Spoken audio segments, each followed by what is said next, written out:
বিছানা থেকে নামতেই একদম ইচ্ছে করছে না। এইভাবে যে আমাকে কষ্ট পেতে হবে সেরকমটা আগে কখনো হয়নি। ও যেটা করে সেটাই ভালো। আর গলায় আটকে গেলে দম বন্ধ হয়ে আসে। একটা মেয়ের বিয়ের পরে নিজস্ব তখন আমি কষ্টটা অনেক বেশিই পাই। ভাত খেতে গিয়ে মানে কান্না চলে আসছে। এত যন্ত্রণা ভোগ করেছি। হ্যালো এভরিওয়ান, আমার চ্যানেলে নতুন একটা ভিডিওতে তোমাদেরকে অনেক স্বাগত জানাই। আশা করছি তোমরা সবাই খুব ভালো আছো, আর আমরাও মোটামুটি আছি। মোটামুটি কেন বললাম, তার কারণ হ্যাঁ, এখন একটু ঠিক আছি, কিন্তু বেশ কয়েকদিন আমি অসুস্থ ছিলাম বলতে যা হয়েছিল বা যা আমি কয়েকদিন যাবৎ সাফার করেছি, তো সেগুলো তোমাদেরকে এখন ডিটেলসে বলবো। তোমরা শুনলে আমার মনে হয় কয়েকজন তো অবাক হবে যে এ আর এমন কি, কিন্তু বিশ্বাস করবে না যে এইটুকু বিষয়ের জন্য আমি যে কতটা কষ্ট পেয়েছি। আরও কতগুলো দিন, মিনিমাম 16 থেকে 17 দিন মতো কন্টিনিউ। ঘুম থেকে উঠলাম, কিন্তু শুরুতে তোমরা দেখলে বিছানা থেকে নামতেই একদম ইচ্ছে করছে না। কারণ নামলেই তো টুকটুক করে কাজকর্ম তো করতেই হবে। আর সমস্যাটা হয়েছে আমার পায়ে। তো পা ফুলে ব্যথায়, যন্ত্রণায় এমন একটা বাজে পরিস্থিতি চলছিল আর কি সেই সময়। মানে বিছানা থেকে যে নামলে তো হাঁটতে হবে, হেঁটে তো কিছু না কিছু তো করতে হবে। তো সেগুলো করার মতো শক্তি বা সেই সহ্য ক্ষমতাটুকু ছিল না। ভগবানের শক্তিতে ওই দিনগুলো আমি পার করেছি। তোমরা বললে বিশ্বাস করবে না, মানে আমার লাইফের যতটা এজ এখন, আমার এজের মধ্যে সবথেকে কষ্টদায়ক মোমেন্ট আমি এই 20 দিনের মধ্যে কাটিয়েছি। এত কষ্ট, ব্যথা, যন্ত্রণা আমি এর আগে একদম কখনো কোথাও সহ্য করিনি। তো যেটা হয়েছে সেটা হচ্ছে আমার ডান পায়ে, মেনলি থাম্ব আঙুল যেটা বলে। তো আমরা তো চলিত ভাষায় বুড়ো আঙুল বলে থাকি। তো বুড়ো আঙুলের যে নখ কিন্তু নরম শক্ত দু রকমের হয়। নরমগুলো খুবই হালকা, একদম পাতলা মতো হয়। আর আমার হচ্ছে হাতে পায়ে ভীষণ শক্ত নখ। তো একদিন হয়েছে কি, এটা হয়ে গেছে 1.5 মাস আগে, 1.5 থেকে 2 মাস আগে। শক্ত নখ তো এবার নখের যে কোনা হয়, কোনা অনেকটা ভেতরে, মানে ভেতরে গেছে। তো একটু বুঝতে পারছিলাম, তো আমি ভাবলাম যে ব্লেড দিয়ে কেটে একটু বের করে দিই, তাহলে আর এই হালকা ব্যথাটাও হবে না, তারপরে ঠিক হয়ে যাবে। এরকমটা আমার আগেও হয়েছে, তখনও করেছি। তখন কিন্তু কোনো সমস্যা হয়নি। মানে এইভাবে যে আমাকে কষ্ট পেতে হবে সেরকমটা আগে কখনো হয়নি। তো সেটাই করেছিলাম আমি। সেটা ঘটে গেছে 1.5 থেকে 2 মাস মতো আগে। তো যেদিনকে করেছিলাম, তো নখের কোনা কাটতে গিয়ে সেদিন আর সাকসেসফুল হয়নি আমার। কোনো কারণে ব্লেড দিয়ে এত চেষ্টা করেছি, 2 থেকে 3 ঘন্টা এক জায়গায় কন্টিনিউ বসে আমি শুধু ট্রাই করে গেছি, কিন্তু মানে হয়নি আর কি সেদিন। তো হয়নি বলে ওই অনেক সময় ধরে নখটাকে নিয়ে ওইভাবে খোঁচাখুচি করেছিলাম। তো সেদিনকে একটু ওই আঙুলটায় হালকা ব্যথা মতো ছিল। মানে হাঁটাচলা করছিলাম, একটু বুঝতে পারছিলাম, কিন্তু খুব বেশি যে অসুবিধা হয়েছিল তেমনও না।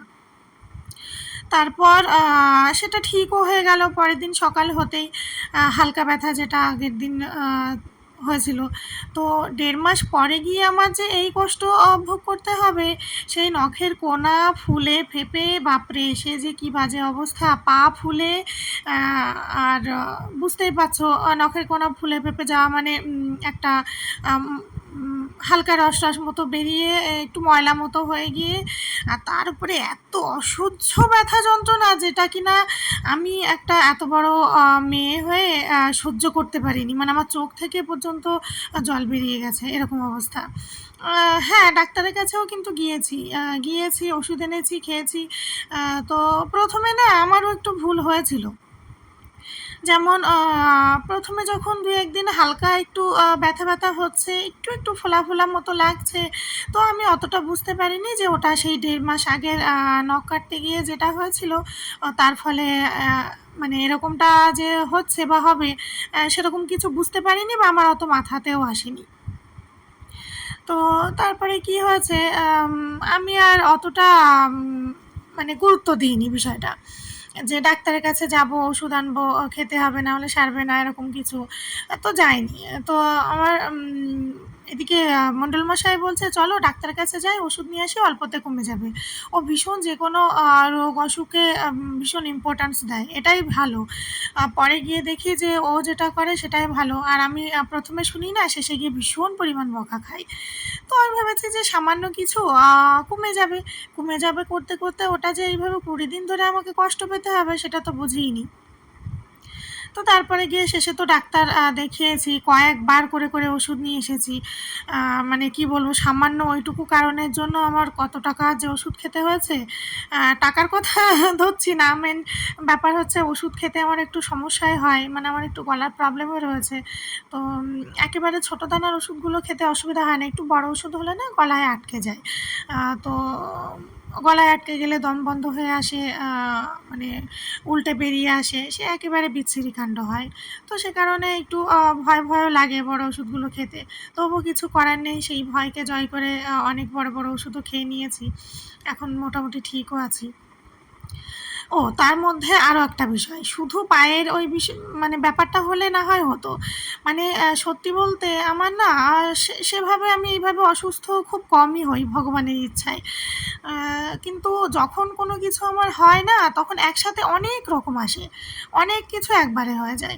তো তখন আমি কষ্টটা অনেক বেশিই পাই।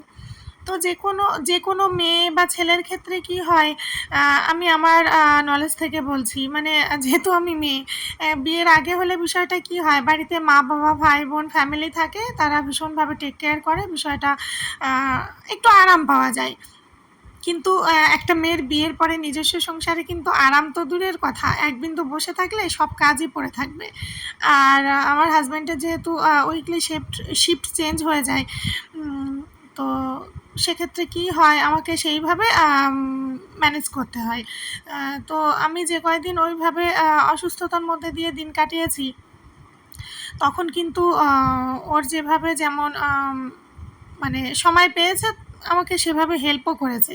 কিন্তু আজকে যে দিনটা আমি তোমাদের সাথে ভিডিওটা শেয়ার করছি, তোমরা দেখছোই আমি সারাদিন বাড়িতে একা, মানে একাই সব কিছুই করছি। কি করব, না করলেও তো কাজগুলো সবই পড়ে থাকবে। তার উপর আমার গোপাল ভগবানকে সেবা দেওয়ার ব্যাপার আছে।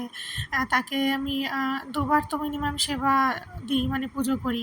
তারপর ঘরে আমার রান্নাবান্না খাওয়া দাওয়া আছে, কত কাজই তো থাকে। তো যারা মেয়েরা ভিডিওটা দেখছো তারা নিশ্চয়ই ভালোভাবেই বুঝতেই পারছো।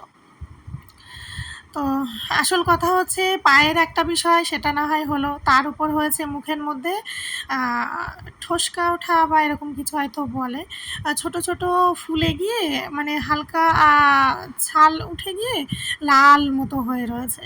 আর সেটা একটা না, এক মুখের মধ্যে 4-5 জায়গায় হয়েছে। সেটা হওয়াতে মিনিমাম 5 দিন মতো ভাত খেতে গিয়ে মানে কান্না চলে আসছে, এরকম একটা অবস্থা। খিদেই কষ্ট পাচ্ছি, আর এদিকে একটা গালও খাবার আমি মুখে নিতে পারছি না, নিয়ে তারপরে নাড়াতে পারছি না। আর এদিকে না খেলে কি পরিমাণ পাওয়ারের ওষুধ খাচ্ছি, সেগুলো খেতে পারছি না, খালি পেটে তো আর খাওয়া যাবে না, এরকম।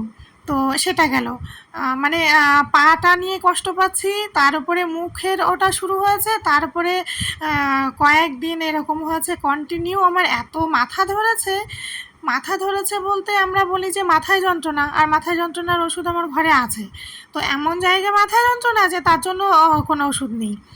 যে জায়গাটা আমরা চুল বাঁধি না, ক্লিপ লাগাই মাথায়, ঠিক ওইখানটায়, ওখান থেকে পুরো একদম মাথার শেষে ঘাড়ের শিরা পর্যন্ত, এরকম এত অতিরিক্ত মাথা ধরেছে, মানে এত কিছু একসাথে, কি যে কষ্টের দিন কাটিয়েছি। আর বেশি কষ্ট গেছে আমার পা নিয়ে, মানে এত যন্ত্রণা ভোগ করেছি, সে আর ভাষায় বলে প্রকাশ করার মতো না। যাই হোক, তো কী করব, তো তার মধ্যে থেকে দেখলে যে মাথায় ওরকম অবস্থা, আর আমার সামনের ঘর থেকে ওরা বুঝতে পেরেছিল, জিজ্ঞাসা করছিল বারে বারে আমার শরীর কেমন, কখন কেমন আছে। তো সামনের ঘরের যে ভাবি, হোলিতে তোমরা দেখেছো না যে ঘরে মিষ্টি দিচ্ছিলাম, আমার সামনের ঘরটা, তো ওই ঘরের ভাবি বাইরে কাজকর্মও করে। তো একসময় এসে বলছে, সুমি তোমার শরীর খারাপ, মানে আমার চোখ মুখ দেখে তো বুঝতে পারছেই, আবার জিজ্ঞাসাও করছে। তো বললাম যে এরকম মাথা ধরেছে। তো বলছে শিগগিরই তেল নিয়ে আসো, আমি তেল লাগিয়ে দেবো। তো আমি তো আশাও করিনি, যেটা মানে নিজেদের মানুষজন এভাবে কতজন করে জানি না, কিন্তু একজন অবাঙালি হয়ে, বাইরের মানুষ হয়ে কিভাবে আমাকে সেই দিনটা মানে টেক কেয়ার করেছে বলার মতো নয় আর কি। তো খুব সুন্দর করে ওই ভাবি তেল লাগিয়ে পুরো চুলে মানে ম্যাসাজ করে দিয়েছে। তো তার পরপরই কিছু সময় পরে মাথা যন্ত্রণাটা একটু ঠিক হয়ে গেছে আর কি। তো এই ছিল আমার অসুস্থতার দিন। অনেকগুলো দিন এইভাবে কাটিয়েছি। তো আমি মনে মনে ভাবছিলাম যে ভিডিওগুলো কি করব? তারপর ভাবলাম যে না, করেই রাখি, পরে মন হলে না হয় শেয়ার করব। তো সত্যি বলতে এখন আমার এতগুলো দিন হয়ে যাওয়ার পরেও মনের মধ্যে শুধু একটা বিষয়ই চলছে যে অনেকেই ভাবে যে যারা বাইরে থাকে তারা কত সুখেই না থাকে, কিন্তু কতজন মানুষ এই বিষয়টা নিয়ে ভাবে আমি জানি না সত্যি। যে হ্যাঁ, ভালো তো অবশ্যই থাকি, কিন্তু অসুস্থতার দিনগুলোতে যে সেই মানুষগুলোর কি যে বাজে দিন যায়, আর কত খারাপ পরিস্থিতির সাথে আর কি মানে সময়গুলোকে কাটাতে হয়, সেটা শুধুমাত্র তারাই জানে আর ভগবান বুঝতে পারে, বাকি কেউ বুঝতে পারে না। তো এই জন্যই ভেবেছিলাম যে না হয় একটা কি দুটো ভিডিও তোমাদের সাথে এভাবে তুলে ধরবো, মানে তোমরাও দেখলে বুঝতে পারবে যে আসলে এই দিনগুলোতে বাইরে থাকা মানুষগুলোর কতটা কষ্ট হয়, যেখানে ফ্যামিলি কাছে থাকে না, একজন দুজন বা তিনজন ফ্যামিলি মেম্বার এইভাবে সেই দিনগুলোর সাথে তাড়াতাড়ি সুস্থ হওয়ার চেষ্টা চালায়। তো এই জন্যেই আর কি ভিডিওটা ক্রিয়েট করা। তো তোমরাও দেখলে আর বুঝতে পারলে সারাদিনের সমস্ত কাজগুলোই কিন্তু আমি করেছি নিজেই, একা হাতে সব কিছুই, মানে একটা কাজও কিছু বাদ নেই। হয়তো সব কিছু তোমাদের সামনে তুলে ধরা হয়নি, তো সবটাই করতে হয়েছে, করেওছি।